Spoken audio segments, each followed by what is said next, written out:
This is the voice of world control. That voice and the end of humanity took place in that building behind me in one of my favorite of all time cult classic science fiction films. But where am I and what was the film? I'll reveal that at the end of the episode.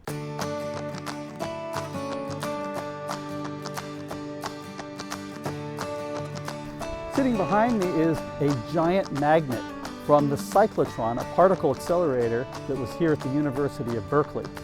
And it's kind of apropos because if you are a subatomic particle and you need to get up to speed, electromagnetism is about the only way to go.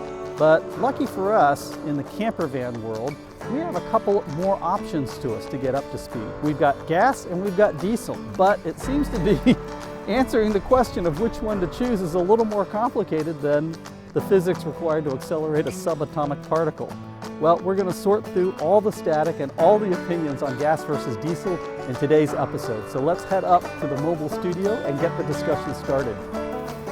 Well, welcome to this week's episode. I first want to thank all of my subscribers and welcome all my new subscribers. We just hit 2,000 subscribers, so thank you very much. If you haven't subscribed yet, please consider doing it. It's super easy. Just hit that subscribe button and hit the little bell and you're done. In this week's episode, we're discussing the perennial, age-old, passionate question about gas versus diesel. And you're going to find, if you start researching this online and on YouTube, that there are passionate camps on both sides of the issue and pros and cons on both sides of the issue. But I've done a lot of thinking about this, and I think I've got some things that are going to help you quickly sort through which one's best for you. Now, there are passionate groups of people on each side of this debate. The gas enthusiasts will tell you, look, practically every car out there is gas, all right? There's every type of service station and every type of service bay that you can take a gas engine to. All right, it's not going to cost you an arm and a leg to do an oil change. You don't have to worry about things like complicated exhaust systems and diesel particle filters. You don't have to worry about the blend of the diesel fuel that's going into your engine. You just pull up to a gas station, you fill it with gas, and usually it's cheaper. And you know what? A lot of those arguments are sound. Diesel enthusiasts will tell you, look, it's a lot cheaper to own a diesel because you go, your MPG for diesel is so much higher than gas. You might get, in a van like this, you might get 27, 28 miles per gallon on the freeway, whereas a gas equivalent, you're only going to get maybe 20, 19 on the freeway. So that really adds up. And you know what? They're right. The miles per gallon on diesel currently is higher than for gasoline engines. So what's my take on this whole debate about gas versus diesel? Well, I am an analytical thinker. That's what I do in my job in Silicon Valley. Is I'm a strategist and I analyze things. So the first thing I like to do is I like to whittle down the equation and I like to whittle down the discussion so we can just get down to the points that really matter. So the first thing I'm going to say is, look, if you're in the Class B market and you want a Mercedes Sprinter, for whatever reason, it could be that you like the brand, it could be that the only layout that you like from your Class B manufacturers on a Mercedes platform, it doesn't matter. But today, if you're looking to buy a Class B camper van and you want it to be Mercedes, you don't have to watch any more of this video. You only have one choice, and that's diesel. Mercedes today only makes the Sprinter as a diesel model. So there's your answer. You got to go diesel. Secondly, let's get one thing out of the way right now and clear up a lot of this static and discussion that you read online. And that's around total cost of ownership. I'm not going to cover and go through a bunch of detailed spreadsheets in this video, but I will put a link to a great article which goes through, for each case, the diesel and the gas engine, the total cost of ownership over a longer period of time. And let me cut to the chase for you so you don't have to read the article. They're about even. You don't have to worry about it. There's very little difference. Over a lifetime of your owning the van, there's very little difference between the total cost of ownership of gas and the total cost of ownership of diesel. Yes, you're going to pay higher per mile driving a gas engine because currently diesel engines just outperform gas in terms of miles per gallon. But long term, you're going to pay more for maintenance on a diesel than you are for a gas engine. So it's stuff like that that just over time evens out in the wash. That simplifies things greatly. If we can remove the whole total cost of ownership argument from the table, then what we're left with is really a whole bunch of questions about convenience. Questions like, do I mind filling up more often or not? Or do I have to drive further to find a diesel station? Or will the station have the right fuel mix for me? And that's a big annoyance. And do I have to drive out of state to fill up? That's a real question, folks. And finally, can I use things like Volt Start and worry less? These are convenience questions. And these are really the ones that matter. So you should go through and you should really think about the convenience questions that matter to you. So, do I mind filling up more often or not?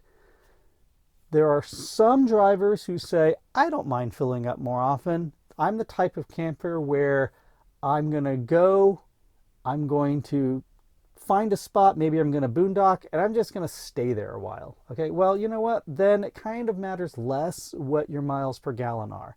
However, if you're the type of camper or driver who's like, I'm going to drive a long distance, and once I get there, I'm going to be kind of using my van to move around and see the sights and sounds of the area that I'm in.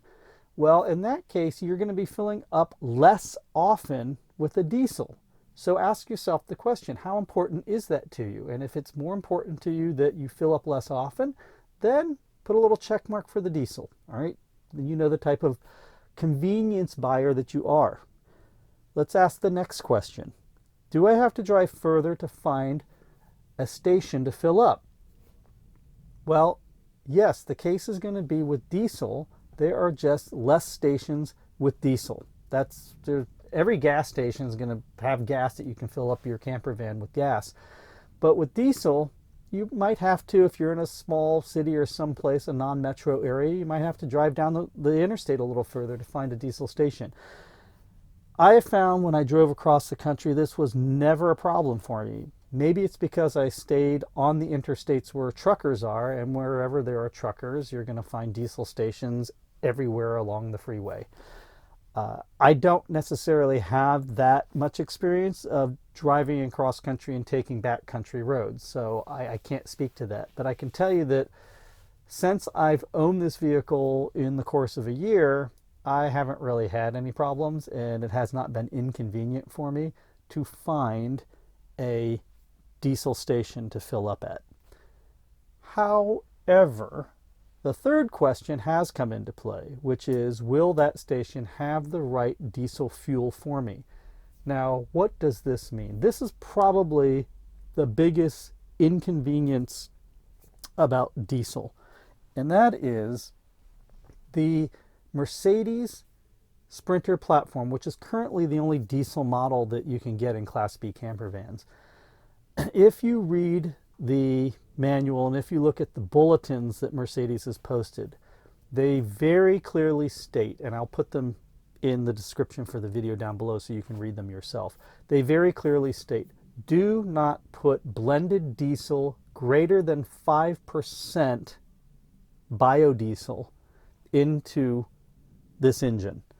In other words, B5 is fine for blended 5%, but they say blended 20 should not be put into this Sprinter engine regularly. They say you can do it in a pinch, but you shouldn't do it regularly. Now here in California, that hasn't been a problem because I generally put just pure diesel in, and if there is blended fuel mixture, it's maybe B5. But some parts of the country have mandated, for instance, Minnesota has mandated B20. And parts of the Midwest, the Corn Belt and things like that, which is where they're growing lots of corn for ethanol, you'll see those states, Illinois in particular, most of the stations there have B20. And I have read online that people who own Mercedes diesel cars are having to literally drive out of state in order to fill up their cars. Mercedes is, as far as I've researched, refusing to honor the warranty for any engine repairs that have to be done from owners that are putting in blends of biodiesel fuel higher than 5%. So, should this be a concern for you? It depends.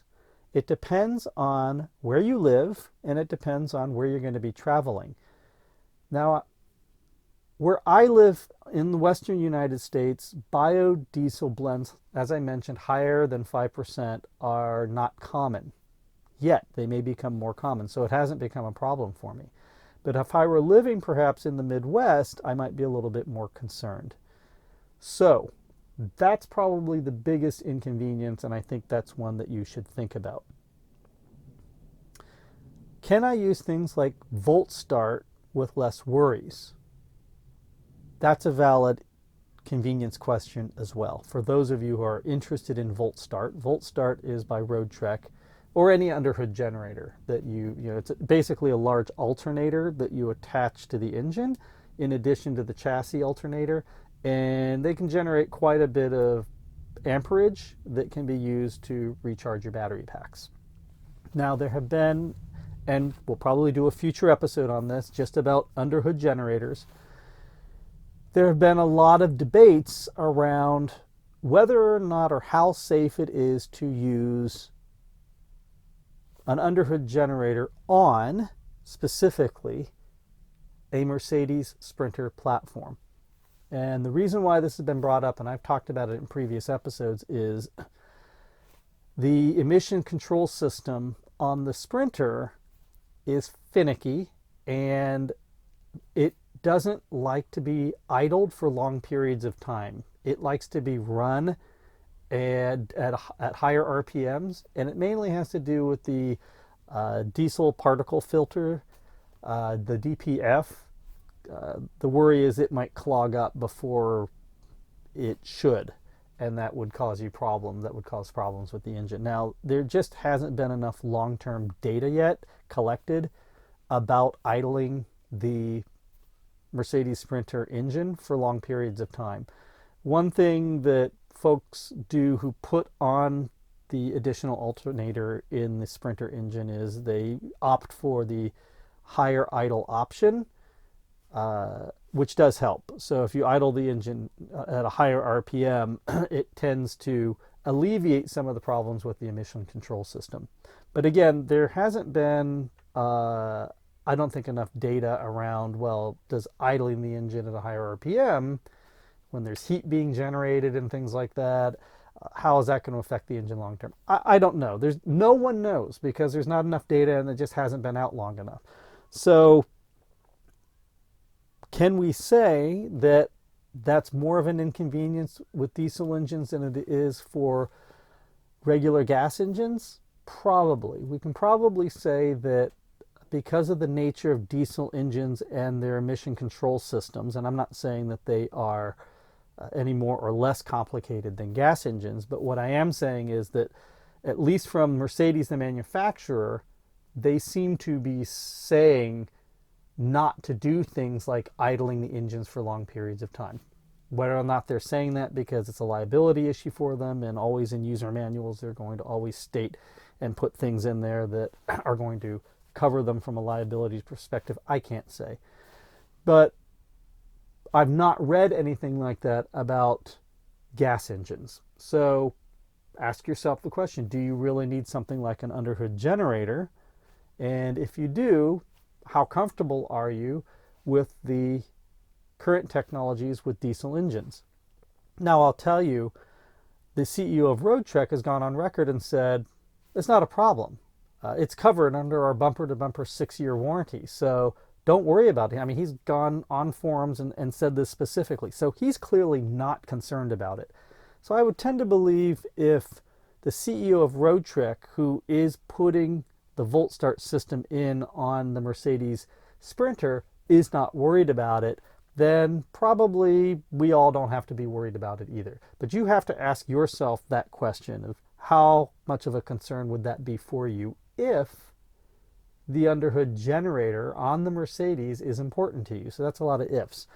So these are the convenience questions that I think we need to boil this discussion down to. And answering those 4 questions will really help determine what type of engine you should get for your camper van, gas or diesel. Not about the total cost of ownership and not about all this other stuff about the benefits or non-benefits or things about gas versus diesel. Really boil it down to those convenience questions, because ultimately I think that's what it comes down to. Now I want to talk a little bit about just diesel in general and what's happening with the public perception of diesel and also government policies around diesel, because I think that should factor in as well. So there's a whole bunch of stuff that's kind of moving against diesel right now. Whether or not that movement results in changes in public policy around diesel remains to be seen. But we can talk about things like the Clean Air Acts here in California and especially in Europe that are going to have an effect on diesel. So for instance, diesel is much larger in Europe with regular cars than it is here. But even so, because major metropolitan areas like Paris and London are going so far as to outlaw diesel cars in their city centers. And if they haven't already outlawed them, then they're talking about outlawing them in their city centers. So that's something to think about just in general, this movement, and it's a good thing, cleaner air is good, but the companies that create diesel technology have also invested a lot of money in creating cleaner and cleaner diesel. I don't know if many of you remember, but when back in the 70s, Mercedes and diesel cars were very loud and you could see the black puffs of smoke coming out the back end of Mercedes sedans, and that's just not the case anymore with diesel engines. They're so much more clean. I think the environmentalists now are less concerned about the carbon emissions as they are about the nitric oxide emissions. And so that's kind of where the conversation from an environmental standpoint has shifted. But things can change, and diesel's huge, especially in the commercial trucking industry, and you can better believe there's going to be lots and lots of R&D dollars thrown at addressing the issue of nitric oxide emissions from diesel engines. We also have things like Dieselgate from Volkswagen, and just recently the EPA has cited that Mercedes may have been cheating on their tests that their Mercedes diesel cars have been submitted to at the EPA. Specifically, they may have put programming specifically into the software of the car that could tell when it was being tested by the EPA, and when it was being tested by the EPA, it changed some things in order to make it have a better test result.